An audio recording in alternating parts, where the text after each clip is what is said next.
back from the break. We are still here with Dr. Nolin Chirabo, and we're having quite a good conversation about how the woman in business balances it out. What are the social aspects out there that actually most people don't talk about? Even the women don't talk about. Miss, they don't talk about them. The society doesn't even ask about them. However, they are very pertinent issues. They affect the woman fundamentally. The woman cannot concentrate when those particular aspects are not solved. And you're telling us about your own journey. So at first I showed up, tried to mature up, tried to be like a man, and I realized it's exhausting because that's not who I am. And just by my makeup as a woman, I have seasons, I have moods, I have all these things that, happen. And that also came up when I started the organization. People expected me to do certain things a certain way. And I remember someone telling me, you know what, if you don't show up a certain way, you're not going to be able to close deals. Yes. And at that point, I'm thinking, okay, I'm sleep. In my first close to 2 years, I actually slept 4 hours. 4 hours of sleep, consistently, because I'm trying to push myself to catch up with, everybody. Because your guy friends are telling you, man, we're up at 2 a.m. and we did these things and we're cutting, and they're thinking, okay, I need to be a little more serious. Yes. But then I realized my body doesn't run that way. And then interestingly, I have energy, but I'm an introvert. And people are telling me, you need to show up a certain way. And I was exhausted. I was burnt out. At some point, I wanted to quit just because of that. You know how you kind of feel like I'm not leveling up, I'm not measuring up, I'm not good enough, maybe I'm not cut up for this thing. At some point I even thought, maybe let me just get someone to be the face of the organization. Let me step away. But then, thank God for mentors. I did work with a mentor who helped me realize that I need to be comfortable in my own skin. Yeah. I am fit for the job. I have everything it takes to do the job. And for me, that was a game changer.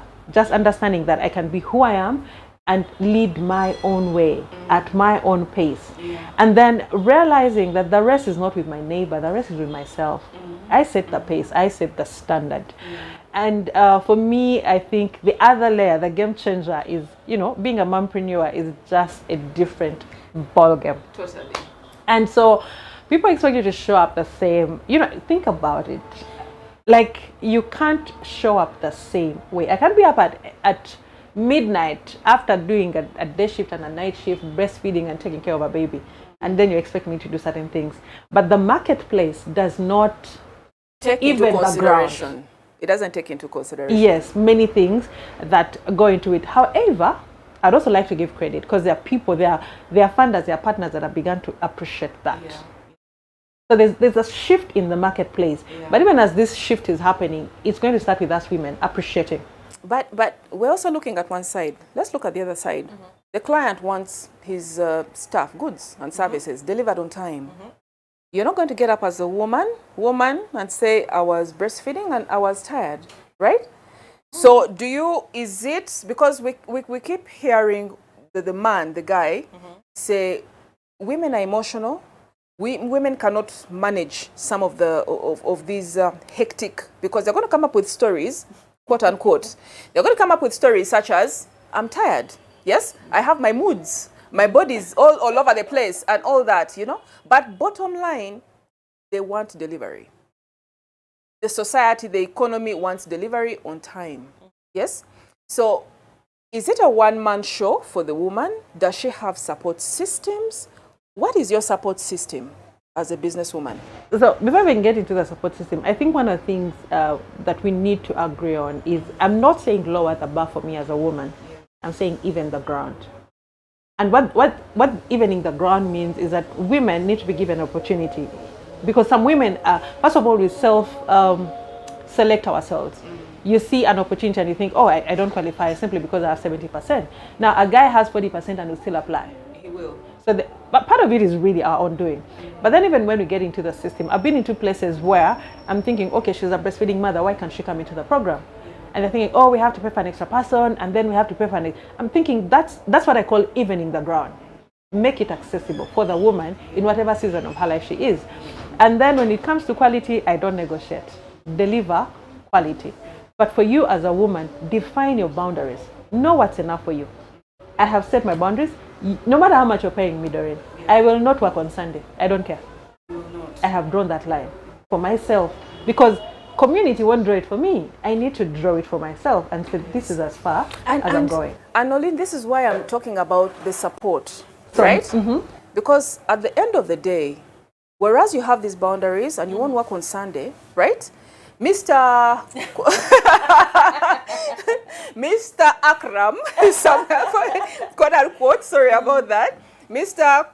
Akram somewhere, yes, and the Haji somewhere is still up 6 o'clock, right? Your business is closed. His is not, yes?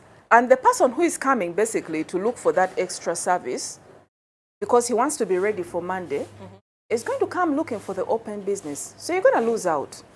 So, if I say, let's talk about you're going to lose out, okay? So, would it be personally about setting boundaries, about the rest and the self-care that you're supposed to have as a woman, or is it all about taking that self-care so that you don't drown, so that you're able to have your time for your family, but also have the support systems so that when Mr. Akram there has his shop open, his business open, he's still taking the orders online, you're also able to do so.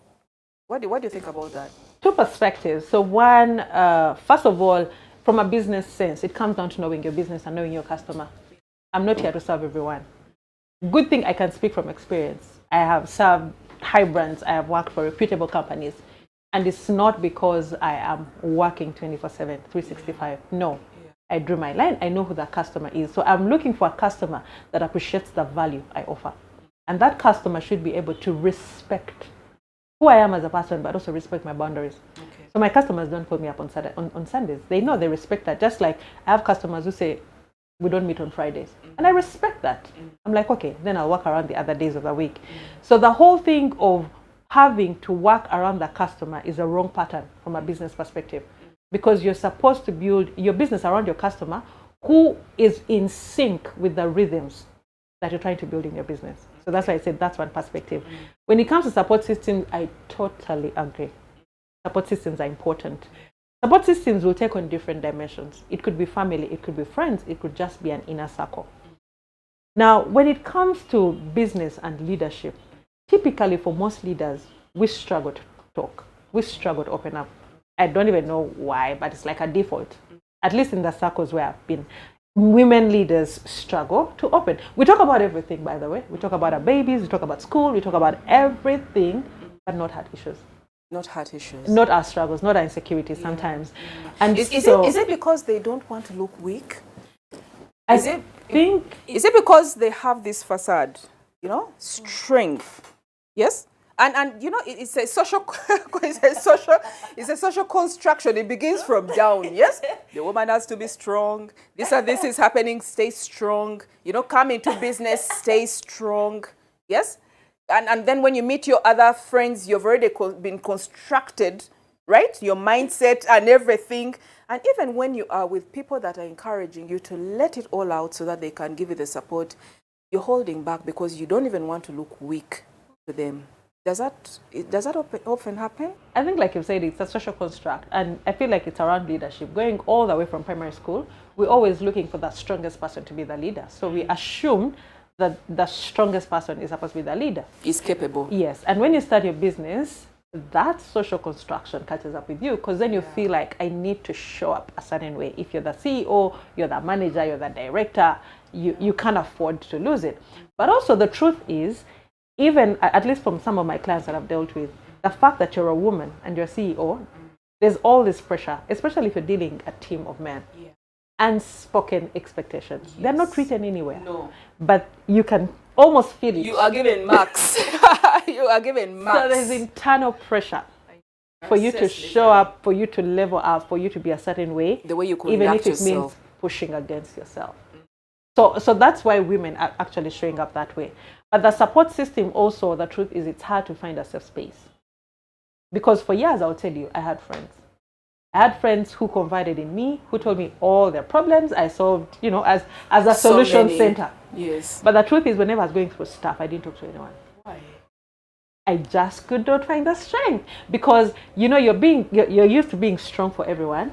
Then now you're wondering, who's going to be strong for me? Like, who is strong to take me and all this other baggage that, for everyone that I'm carrying. Yeah. And I went through a fellowship program, and that's when I learned to embrace vulnerability. And how that happened is in a room of over 20 plus leaders, talk about CEOs, MDs, managers, and the first time they gave us this exercise, we all refused to crack. We all looked at the facilitator like, hell no, we're not doing that. Like, no, I didn't come here to crack. I came here to put up a face value. Yes. But then over a journey of a year, we came to realize that this was our safe space. We learned to cry together, we learned to open up, we learned to speak. And now, learning to embrace our vulnerability, it was easy for me now to come back and tell my friends, you know what, I'm not going to be doing this anymore. I'm not that strong one. When I'm tired, I'm tired. If I need to talk, I need to talk. But that took an experience for me to crack that, because it's not the normal pattern.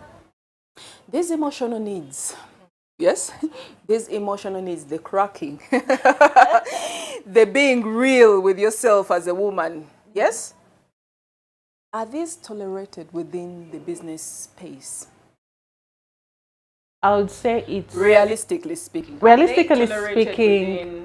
Or it is something that should happen on the side when you go back, get your girlfriends together, sit down, get your women together, sit down and talk about matters of the heart. Realistically speaking, are these particular needs of the woman, when you come down to the A game in business and delivering on time a service that is of good quality, that can meet the global standards, do these needs really matter? There are two dimensions. In the corporate world, honestly, that's a hard one. It's a hard one. In the entrepreneurial space, that's very doable, because we set the patterns. Flexible. And typically, I feel like you need to find your tribe. Yeah. You need to find your tribe. When you find people that resonate with who you are, with people that resonate with the same approach. Truthfully, I've been with men actually who are very vulnerable. Like I've seen men cry. I'm like, Mr. MD. Yes. And I realized, oh, it was a safe space. I'm like, okay. Oh, was he cried because he was with you, safe space? It was a safe space. Yes. And we intentionally created these safe spaces within some of the business circles where I am. It has to be intentional. It just doesn't happen. But there are times, I believe there are times when these safe spaces should be, or these particular, quote unquote, these moments, there are times when you should crack, quote unquote, let it all out, right? And then there are just other times where there is no time to do that. How does that work? I think what you bring out the concept of emotional intelligence. I need to know when, okay, definitely it's not appropriate for me to throw a tantrum. Never justifiable, no matter what the situation is. So that's emotional intelligence. However, for me to be able to recognize that right now I'm running low and I can't deliver, and to say, guys, excuse me, I'll be back, that is being authentic. Okay. And that's very acceptable, because that's a mature approach, and it's being true to yourself. Because there's no point in me pushing when everybody can say that I'm cracking. I'm actually losing face at that point. We are handling cargo. The cargo is already, it needs to be cleared. Thank God for this era of coaching. You know, coaching is picking up very well. And in the coaching space is where we are seeing a lot of executive coaching. Where executives, and these things I'm telling you, these are things that come through when you work with executives. Exactly. They're like, I need a space to just let off. How do I let my people know I actually have weaknesses? How do I let people know that I am human? This is the awesome thing about, and this is why I particularly said, you know what, Dr. Nolene, our guest today on Women in Business, has to be down here. We have to sit down and have these conversations. You know what? Because it's not just all about looking at the woman in business and saying, you know what, keep pushing harder. Yes? Meet the goal. Match the strength of a man. Match the output of a man. Yes? There should be mentorship. There should be mentorship. There should be acknowledgement. There are the particular audiences, particular targets. Yes? And we should be able to match and look at that, right? Mm-hmm. So I think the awesome thing about being able to sit down with you is that we do acknowledge that some of these aspects are actually there and something can be done about it. So this is the great part about the mentorship aspect in women in business. Okay? Nolene, there are so many opportunities, there are so many challenges right now. Not only in Uganda, but across East Africa, across globally. What are they? Some of the challenges, and then lastly, the opportunities. Okay. Mm-hmm. The challenges are enormous. There are many. That's the truth. Many things that are coming at us. Maybe I won't focus so much on the challenges, but I guess what I can talk about is what can women do because the challenges are so many. Like what we've been talking about, yes. really, finding the boundaries. But women need to find safe spaces, whether it's an association or a group, find like-minded women. When I say like-minded women, don't find women where you are the queen. Find women that challenge you.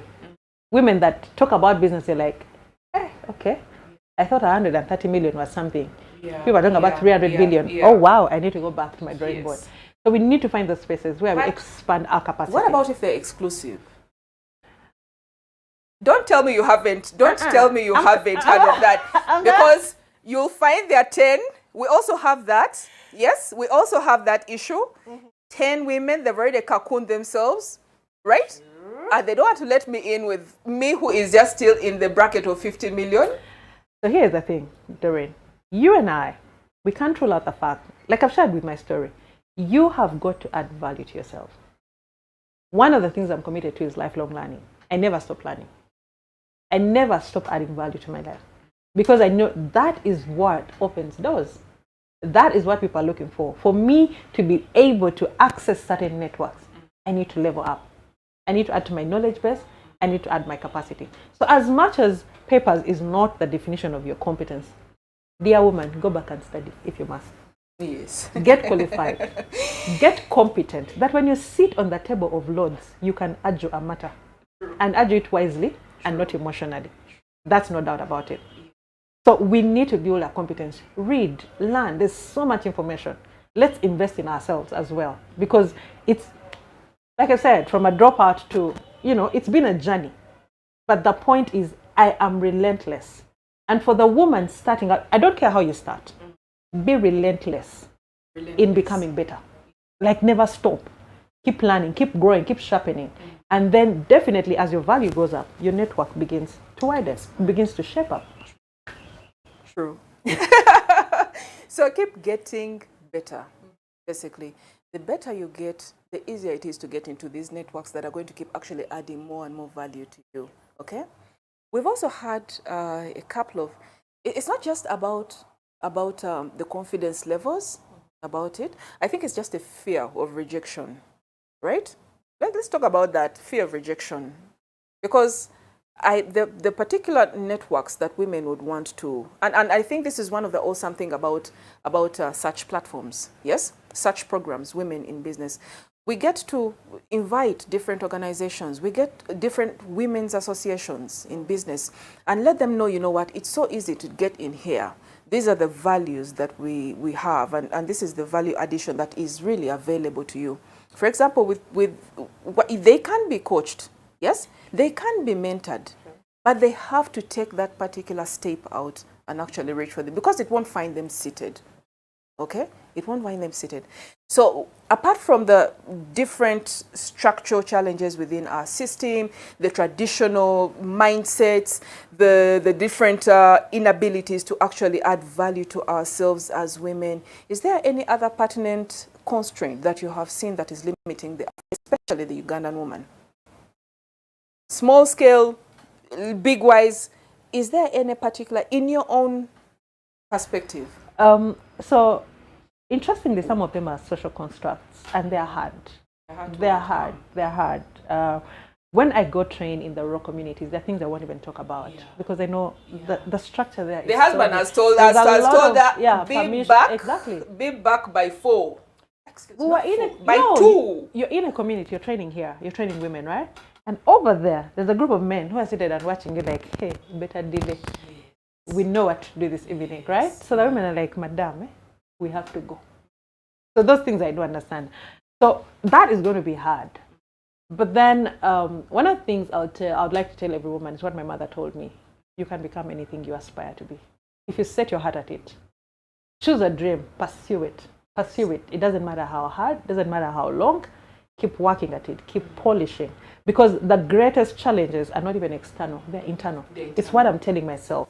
The wars that we fight, the biggest wars that are fought are internal. Before they say you have failed, you already told yourself you failed. And that's where it all started. So changing our self-talk, beginning to reaffirm ourselves, reaffirm the girl in you, reaffirm the woman in you. And if you're so broken, find women that can handhold you. I know it's strange. The truth is, by the way, Doreen, unfortunately, I haven't had a female mentor. unfortunately. I've been mentored by men. Wow. But thank God we have a new generation of women coming up. First, wait, let's talk about is it. You are a mentor, you have had hundreds pass through your fingers, right? Is it because you haven't found that particular niche, that particular mentor that suits the needs that you need to go through? Because there are so many women. The truth is that there are many women, and that's what pushed me to go into mentoring, because I wanted to pay it forward. Yeah. I wanted to create a ripple effect of more women in the marketplace that are willing to mentor other women. So the women were there, but there was no bridge. We need to talk about these There things. was no invitation. You know, some of them, you try to reach them and you realize it's, you know, we talked about exclusion. We talked about exclusion, right? So it's a personal thing for you. We talked about exclusion. I wouldn't want to generalize it. I don't want to generalize it and say all women, not all women. No, we know we're not talking about generalizations, but we also know that these things are actually there. We do. Yes, and for me, I would also say I'm kind of, I don't say an outlier, but I can be extreme. And now some of the women that had what I wanted me to conform to being them. You get, because I don't have to break you and mold you into me to be able to mentor you. I need to embrace you as you. You get. So for me, that was the challenge. There was always that disconnect of you are too much. I need you first tone down, and then I'm going. And I'm thinking, but this is how I am wired. This is how I run. This is who I am. And it's interestingly, the men that came along my path embraced it.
The high innovator, NSSF high innovators, they're looking for women. 70%, that ratio is struggling. Stand Big Innovator, they're looking for women. Talk about Standard Chartered has a program as well. They're looking for 70% women, all these programs. Private Sector Foundation. And then when it goes online. You heard that very clearly. You heard that clearly. Yes. 70%, and we are still falling short. Women, they are looking for you. These opportunities that they have done the best to lower the bar for women, to make it as inclusive for you. The point is we're not showing up. Even online, there are so many learning opportunities. You don't have to wait to go to a university. You can upgrade. Thanks to COVID, a lot of universities have opened up their online courses.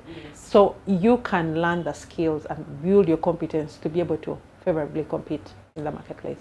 You've had it all. All these different spaces, all these different incubators are all there waiting for women. Women in business is here to offer linkages, to get you to these places, give you the information, encourage you, bring mentors such as Dr. Nolene to come and tell us these different, but also talk about these different aspects, the social aspects, the economic aspects. What is happening out there? How is it impacting you, and how better can you be?